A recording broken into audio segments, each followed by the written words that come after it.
नमस्कार। आज हम एक काफी दिलचस्प राजनीतिक घटनाक्रम पर बात कर रहे हैं। जी। कांग्रेस सांसद शशि थरूर ने प्रधानमंत्री नरेंद्र मोदी की सार्वजनिक रूप से तारीफ की है। हाँ, ये बात काफी चर्चा में है। हम समझने की कोशिश करेंगे कि थरूर ने पीएम मोदी को भारत के लिए प्रमुख संपत्ति क्यों कहा, खासकर उनकी ऊर्जा, उनकी गतिशीलता और वैश्विक जुड़ाव के संदर्भ में। बिल्कुल, और वो भी तब जब उनकी अपनी पार्टी मतलब कांग्रेस सरकार की विदेश नीति की आलोचना कर रही है। हाँ, और इसमें ऑपरेशन सिंदूर का भी एक एंगल है जिस पर बात करना जरूरी है। तो चलिए इसी पर आज ही गहन चर्चा करते हैं। जी, तो थरूर ने कहा क्या है, पहले ये देखते हैं। उन्होंने प्रधानमंत्री मोदी की ऊर्जा, गतिशीलता और दुनिया से जुड़ने की इच्छा को विश्व मंच पर भारत के लिए एक प्रमुख संपत्ति बताया। प्रमुख संपत्ति, ये काफी बड़ा शब्द है। हाँ, और उन्होंने ये भी जोड़ा कि इन कोशिशों को और ज्यादा समर्थन मिलना चाहिए। अब देखिए, किसी विपक्षी नेता से, खासकर थरूर जैसे कद के नेता से ऐसी बात आना, ये थोड़ा असामान्य तो है। बिल्कुल, और यही बात इससे और पेचीदा बनाती है, क्योंकि जैसा मैंने कहा, ये तारीफ तब आई है जब कांग्रेस पार्टी तो खुलकर कह रही है कि मोदी सरकार की विदेश नीति ठीक नहीं है। जी हाँ, कांग्रेस का आरोप है कि भारतीय कूटनीति बिखर रही है और देश दुनिया में अलग थलग पड़ गया है। तो फिर सवाल ये उठता है कि थरूर का ये बयान पार्टी लाइन से इतना अलग क्यों है? क्या ये सिर्फ उनका अपना ख्याल है या कुछ और? ये बहुत महत्वपूर्ण सवाल है और इससे जाहिर है पार्टी के अंदर थोड़ी असहज स्थिति बन सकती है। हाँ, शायद जो पहले से कुछ मतभेद रहे हों थरूर और कांग्रेस लीडरशिप के बीच, वो और बढ़ सकते हैं। बिल्कुल, और इस बयान को हमें ऑपरेशन सिंदूर के ठीक बाद के संदर्भ में भी देखना चाहिए। हाँ, ये ऑपरेशन सिंदूर, इसके बारे में थोड़ा बताइए, ये क्या था? हाँ, तो ये जो हाल में पहलगांव में आतंकी घटना हुई थी, उसके बाद भारत का पक्ष दुनिया के सामने रखने के लिए एक मल्टी पार्टी डेलीगेशन भेजा गया था। ओके, कई पार्टियों के नेता थे उसमें? जी हाँ, और उसका नेतृत्व शशि थरूर कर रहे थे। अच्छा, तो इस मिशन के दौरान क्या हुआ जिसने शायद उनके विचारों पर असर डाला हो? देखिए, इस आउटरीच मिशन के दौरान थरूर ने जोर दिया कि राष्ट्रीय एकता और स्पष्ट बातचीत कितनी जरूरी है। उन्होंने इस अनुभव पर द हिंदू में एक लेख भी लिखा। लेख किस बारे में? लेख का शीर्षक था lessons from operation Sindoor's global outreach.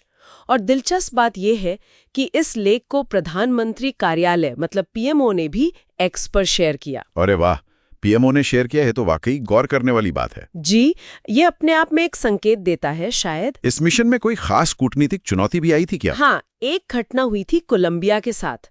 हुआ ये कि कोलंबिया ने शुरू में ऑपरेशन के बाद पाकिस्तान में जो हताहत हुए उन पर शोक जता दिया था। ओहो। तो थरूर ने इस पर बहुत कड़ी आपत्ति जताई। उन्होंने तर्क दिया कि भाई, आतंकवादी और अपने देश की रक्षा करने वाले सैनिक, इनमें कोई नैतिक बराबरी नहीं हो सकती। सही बात है। उनके इस कड़े विरोध के बाद कोलंबिया को अपना बयान वापस लेना पड़ा।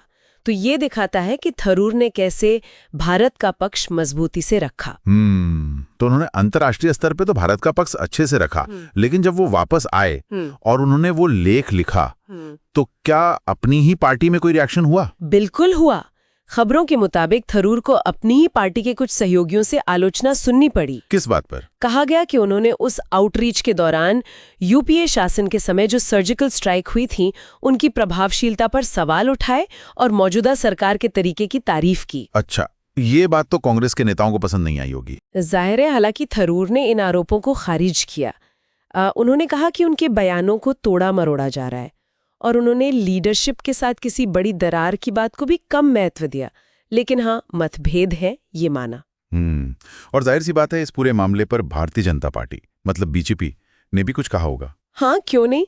बीजेपी ने तो इसे एक मौके की तरह देखा कांग्रेस पर निशाना साधने के लिए। क्या कहा उन्होंने? बीजेपी प्रवक्ता प्रदीप भंडारी ने थरूर के लेख का जिक्र करते हुए कहा कि देखिए, ये राहुल गांधी के रुख से बिल्कुल उलट है और ये एक तरह से मानना है कि पीएम मोदी के अंतर्राष्ट्रीय जुड़ाव के फायदे हैं।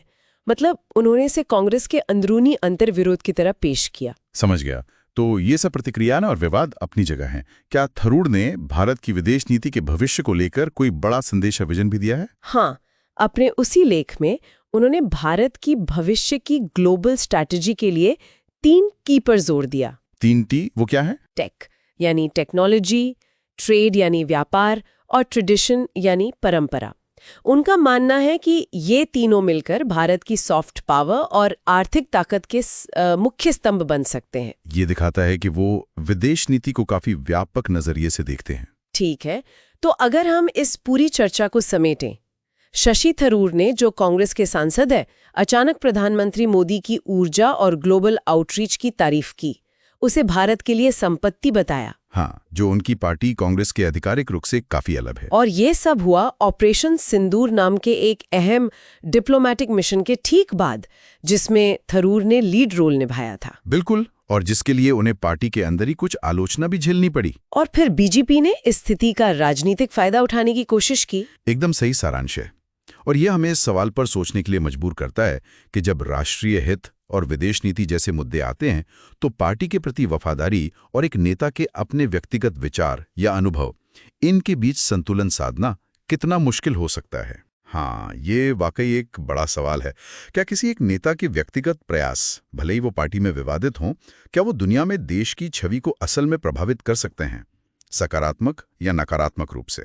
ये सोचने वाली बात है और शायद इसका जवाब इतना सीधा भी न हो। बिल्कुल। तो ये थी आज की हमारी गहन चर्चा शशि थरूर के बयान और उसके विभिन्न पहलुओं पर। जी।